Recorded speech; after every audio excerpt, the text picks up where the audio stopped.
We all love the moment when something is finished. But of course, life doesn't stop when the project is over. This is After the After.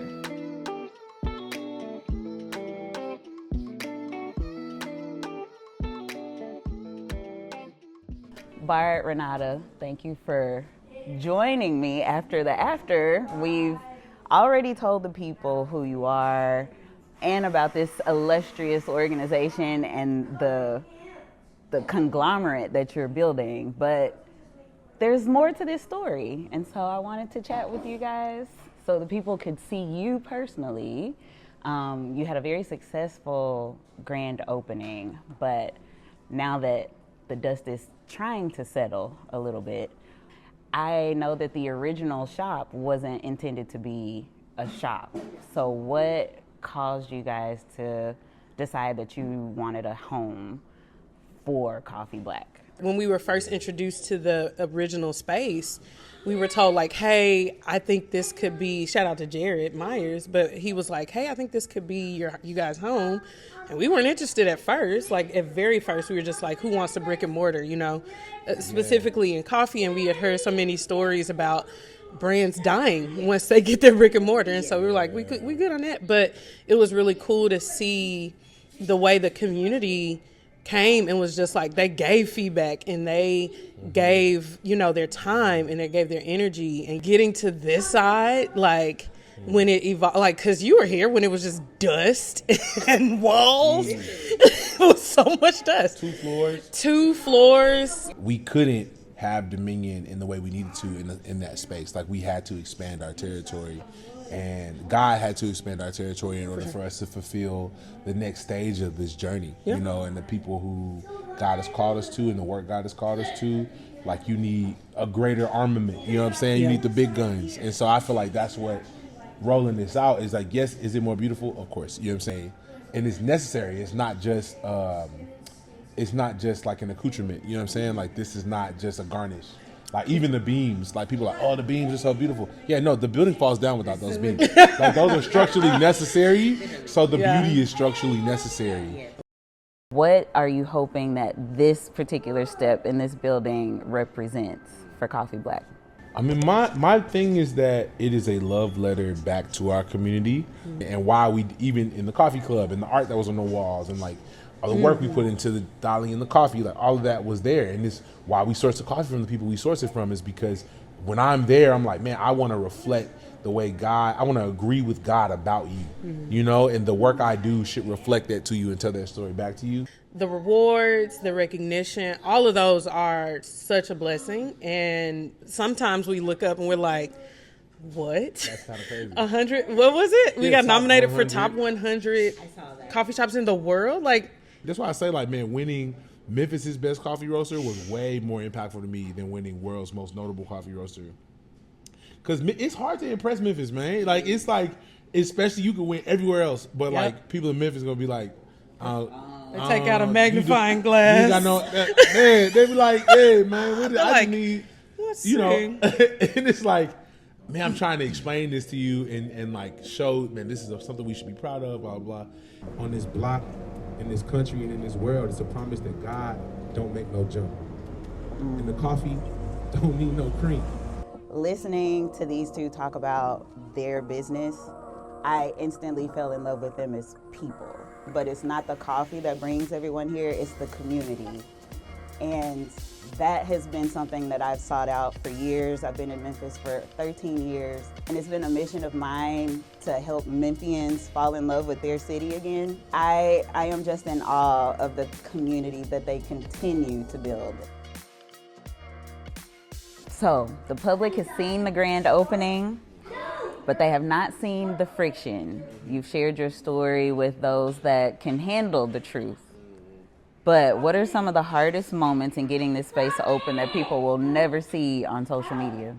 Raising children and staying connected, like marriage-wise, and just like making sure the experiences we have as a family are both restful, but also it's just a big balance. It's a big balancing act. That's been a big point of friction. If we're talking about business friction, we had a season where we were getting attacked. Like it was attack after attack after attack. Back to back, we had people breaking in. We had a break-in that was as minimal damage as they just stole some cookies and drinks because they were hungry. Two, we've had people who came into our production space and damaged like 50 to 100 pounds of coffee, put their hands in it, stole espresso machines, stole equipment.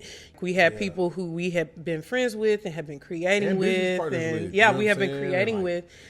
A lot of it was God refining us, because it's so easy to give, the assignment and anointing that God has given you away to someone else because you don't feel like you don't feel worthy. You're worthy, or you're the right pick. You know what I'm saying? Like, well, it has to be this partnership. That's why it's working. Or it has to be this collaboration or this friendship or this person who gives me advice or whatever. And then when God's like, nah, I don't want nobody to get the credit but me.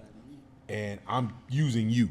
So you gonna go do it. And nobody else, and anybody else that you try to put out there, it's like God would just strip all that away. I don't know what it looks like to watch us and not be us, you know what I'm saying?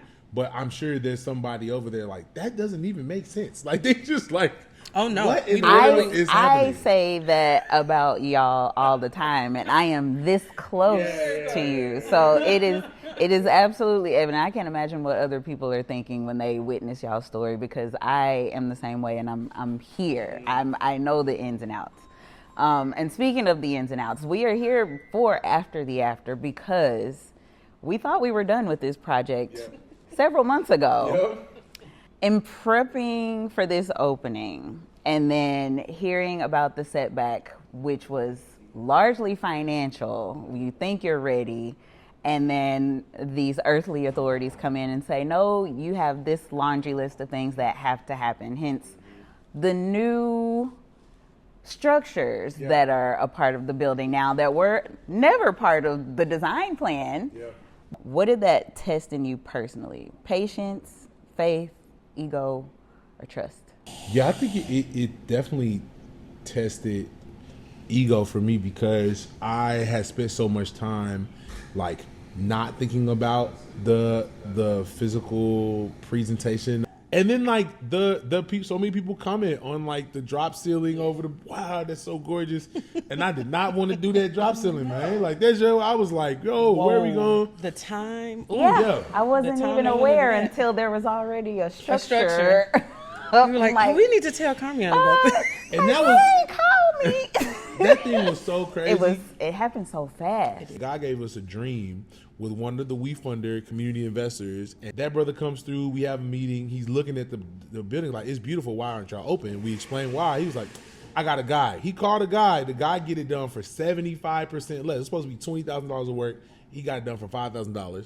And instead of 30 days of work, it happened in 3 days. 3 days. So I got the call on the day and a half. It was already almost But done. you know what else happened in 3 days? Okay. Oh, hey, come on now. Yeah, look.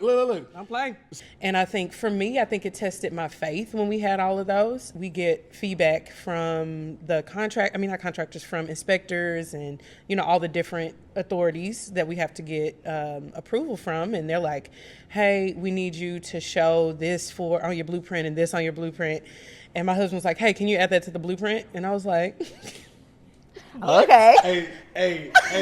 Renata graduated. Figure it out. Crazy request. Renata has a degree in elementary education and a master's in but a doctorate education. in figuring it out. But a doctorate in making it work. Making it work. Yeah. And we even had an inspector come in and say, like, I just want you guys to know how backwards this is. And we were like, okay. Yeah, while PBS is here shooting a documentary while we're in the midst of shooting about a PBS. the shop being open. And the craziest part is, when we got through with the whole process, we saw that brother again. He didn't even remember that interaction. He did not. Like, he just came, signed his name. He had to and approve. was like, it looks great in here, guys. And left. You know on what I'm the saying? very same furniture that he said he was going to make us remove, he had to approve us on that same furniture. Signing his Same signature. table. Same table. Final question. For the entrepreneur watching who's in their own after the after, what would you tell someone whose plan didn't go exactly how they envisioned, but who still believes in the work? Beauty is behind the shifts. There's always going to be shifts. Yeah. It's always going to be a pivot. And then like reimagining and re-seeing, oh, this might have actually been the vision all along. It really helps you like not lose faith in what God is doing to you, you know?